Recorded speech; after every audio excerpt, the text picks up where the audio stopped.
qabsoo bilisummaa Oromoo milkii injifannoo kanaan osoo jiru ammoo yerootti yaadonni garaagaraa bakkee kana ala kana dhaga'amantu jira.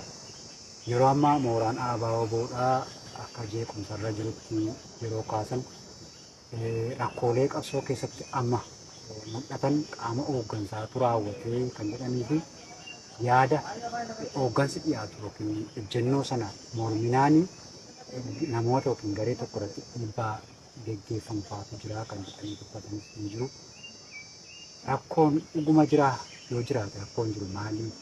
Akka dhaabaattis ta'e akka hooggansaatti dhiibbaan namoota yookiin gareerra ga'aa jira.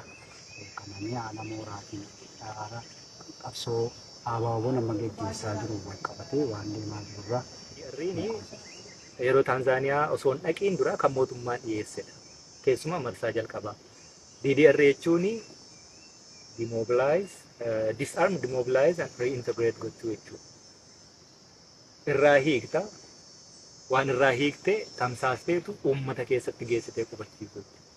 Waraanni bilisummaa Oromoo qawwee hin hiikkatus waan tamsa'uufis hin jiru iddoo dhaqee qubatus hin qabu. Irree fi gaachana Oromooti, Oromiyaati, waardiyaa Oromiyaati waraanni sun.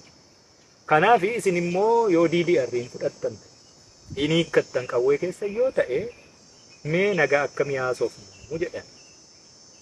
Roodmaappii arrarraa eegin arrarraa jechuun. Mukaa guddifne nyaachuuni jaalanne seetii sibiila baachuuni addaadhinaatiin diddiirmamne